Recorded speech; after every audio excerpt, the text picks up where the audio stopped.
Encephalitis একটি অত্যন্ত serious ব্রেনের অসুখ।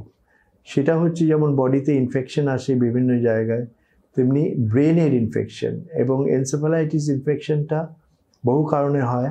অনেক সময় ব্যাকটেরিয়াল ইনফেকশন হয় এনসেফালাইটিস, যেমন টিবি কিংবা অন্য কোনো সিরিয়াস ব্যাকটেরিয়া থেকে। আর তার চেয়েও বেশি কমন এটা ভাইরাস থেকে হয়, ভাইরাল এনসেফালাইটিস। আমরা এখন জানেন বহু রকমের ভাইরাস হচ্ছে, কোভিড-19ও এক ধরনের ভাইরাস। সেরকম ভাইরাস যদি ব্রেনকে এফেক্ট করে তখন তাকে এনসেফালাইটিস বলে।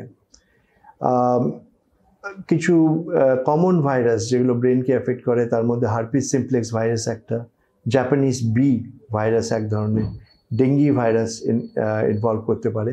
এবং কোভিড-19ও দেখা গেছে যে খুব মারাত্মক অবস্থায় গেলে ভাইরাসটা ব্রেনকে ইনভলভ করে। সেইগুলোকে বলে এনসেফালাইটিস, ভাইরাল এনসেফালাইটিস। এবং বেশিরভাগ ক্ষেত্রে ভাইরাস এনসেফালাইটিস মারাত্মক রোগের হয় এবং বাঁচানো যায় না সেরকম সিরিয়াস হলে। তো এই ক্ষেত্রে একটা কেস আমি বলেছি, সেটাও এক ধরনের ভাইরাল এনসেফালাইটিস হয়েছিল। ভাইরাস ছাড়াও এখন নতুন ধরনের এনসেফালাইটিস এখন বেরোচ্ছে, তাকে বলি আমরা অটোইমিউন এনসেফালাইটিস। অটোইমিউন এনসেফালাইটিস হচ্ছে শরীরে এক রকমের অটোইমিউন রিয়াকশনস তৈরি হয়। একে একটু সিম্পল ওয়েতে বলতে গেলে আমাকে বলতে হয়, শরীরের নিজস্ব ডিফেন্স মেকানিজম যেটা আছে সেটা শরীরের এগেইনস্টেই কাজ করে। ধরে রাখুন যেমন আমাদের দেশের আর্মির, তার কাজ হচ্ছে আমাদের দেশকে রক্ষা করা।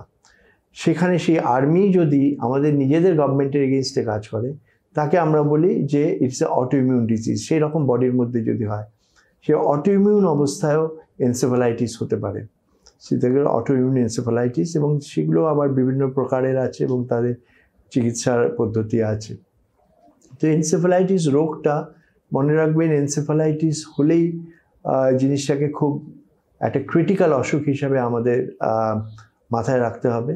এবং এনসেফালাইটিস রোগ বেশিরভাগ ক্ষেত্রেই ঠিক হয় না, কোনো কোনো ক্ষেত্রে ঠিক হয় উইথ ট্রিটমেন্ট। বাট সেই রোগ হলে আমাদের ধরে নিতে হবে এটা একটা খুব সিরিয়াস ব্রেনের অসুখ। আচ্ছা, এখন এনসেফালাইটিস ব্রেনের ইনফেকশন, সেটা প্রকাশ কিভাবে পায়? আপনারা কীভাবে সন্দেহ করবেন যে ব্রেনের ইনফেকশন হয়েছে? এনসেফালাইটিস হলে পেশেন্টের প্রথম মাথার যন্ত্রণা হয়, খুব সিভিয়ার, বমি হতে পারে এবং গ্র্যাজুয়ালি তারা সেন্সটা আস্তে আস্তে কমে যায়, অজ্ঞান হয়ে যান। এবং অজ্ঞানের সঙ্গে বেশিরভাগ ক্ষেত্রে খিঁচুনি শুরু হয়, ঘাড় মাথা স্টিফ হয়ে যেতে থাকে এবং তারা খুব তাড়াতাড়ি অজ্ঞান হয়ে যান within a day of fever. সুতরাং হাই ফিভার, তার সঙ্গে জ্ঞান আস্তে আস্তে চলে যাওয়া এবং কনভালশন, খিঁচুনি শুরু হওয়া, এই যদি থাকে তাকে আমরা এনসেফালাইটিস হওয়ার চান্স সন্দেহ করতে পারি। এবং সেটা যদি সেরকম অবস্থায় আসে হসপিটালে, তখন তাদের কিছু কিছু ডায়াগনস্টিক পদ্ধতি অবিলম্বে সেটাকে নিতে হয়। প্রথম জিনিস একটা স্ক্যান করি আমরা ব্রেনে।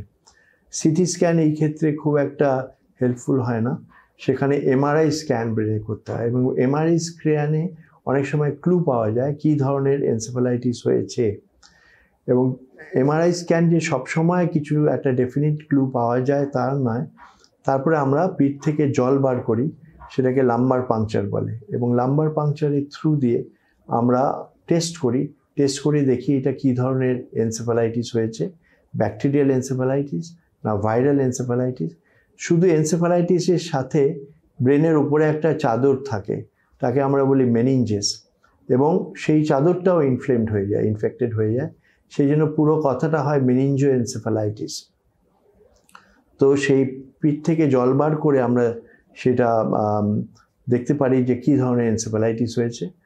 আর সেইখান থেকে আমরা দেখতে পারি whether it's a viral encephalitis, whether it's a bacterial encephalitis, অথবা যে নতুন ধরনের এনসেফালাইটিস আমরা আজকাল দেখছি সেটা হচ্ছে অটোইমিউন এনসেফালাইটিস। এই তিন ধরনের এনসেফালাইটিস দেখে এবং তার থেকে কিভাবে চিকিৎসা করা যায় আমরা সেরকম সিদ্ধান্তে উপনীত হই। এখন তাও বলছি, encephalitis as a whole difficult to treat এবং ভেরি স্পেশালাইজড ট্রিটমেন্ট এখানে দরকার হয়। এবং অনেক ক্ষেত্রে এই চিকিৎসা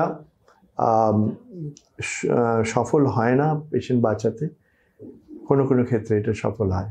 এনসেফালাইটিস হলেই কি সন্দেহ করলে অলওয়েজ নিউরোলজিস্টের সান্নিধ্যে আসতে হবে, একটা নিউরোলজিক্যাল স্পেশালাইজ সেন্টারে চিকিৎসা করা উচিত।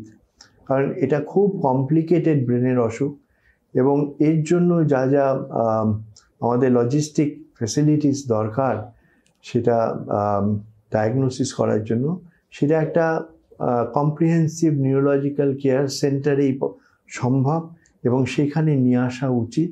কারণ এর ইনভেস্টিগেশনটা যত তাড়াতাড়ি করা যায় সেটা করা উচিত, মানে আমরা সেই ডায়াগনোসিসটা খুব তাড়াতাড়ি যেন করতে পারি।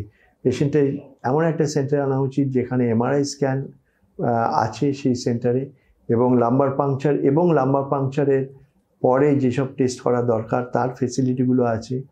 ইলেকট্রোএনসেফালোগ্রাফি আর ইজি বলে একটা টেস্ট, সেটা ডেফিনিট ডায়াগনস্টিক না হলেও ভেরি স্ট্রংলি সাপোর্টিভ। সেই টেস্টের প্রয়োজন থাকে অনেক সময়, কারণ খিঁচুনি হয় এনসেফালাইটিসে, তো সেইটার ফেসিলিটি আছে এইসব। এবং তার চিকিৎসা খুব তাড়াতাড়ি শুরু করতে হয়, কারণ যদি পেশেন্টটাকে বাঁচানোর সেইভাবেই সম্ভব হয়।